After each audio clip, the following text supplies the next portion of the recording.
సృష్టి అనగా టోటల్గా సృజింపబడిన, దేవుని చేత నిర్మింపబడిన, అవి చెట్లు కావచ్చు, కొండలు కావచ్చు, కోనలు కావచ్చు, పుట్టలు కావచ్చు, భూమి కావచ్చు, ఆకాశము కావచ్చు, దీనినంతని సృష్టి అని పిలుస్తారు.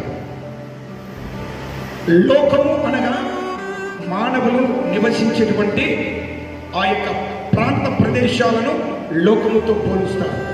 లోకమంతటా మానవులు ఉన్నారు కాబట్టి ముందు సృష్టి కూడా దేవుని సువార్తను పెట్టింది.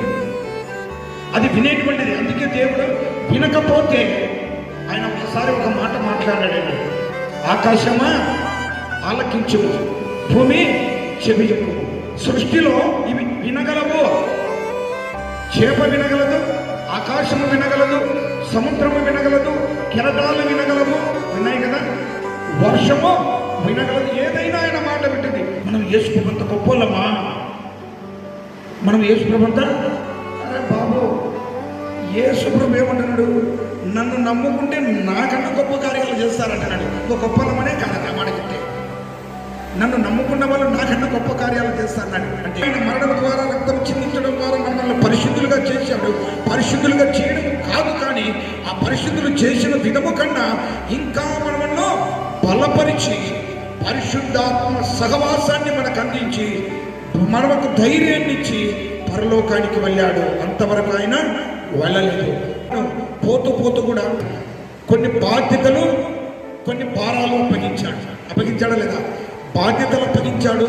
భారమైన పనులు మీరు చేయాలని అప్పగించాడు. అయినా ఈ పనులు, ఈ బాధ్యతలు, ఈ భారమైన పనులు మీరు చేయలేని పరిస్థితిలో ఇది నేను చెప్పిన బాధ్యతలను, భారములను మర్చిపోతారేమో. ఆ సమయంలో మీరు ఇబ్బందులు పడకుండా ఆదరణకర్తను మీకు ఇస్తున్నాను. అయినా ఆదరణకర్తను మీకు ఇస్తున్నాను, అప్పటికి మర్చిపోను, సదాకాలము మీకు తోడై ఉంటాను. ఇదే దేవుడు చేసిన గొప్ప కార్యం. ఆ దేవుని జ్ఞాపకం చేసుకుందాం, ఆరాధన చేద్దాం. ఆయన మృత్యుంజయుడే తిరిగి లేచి పరలోకానికి వెళ్ళాడు.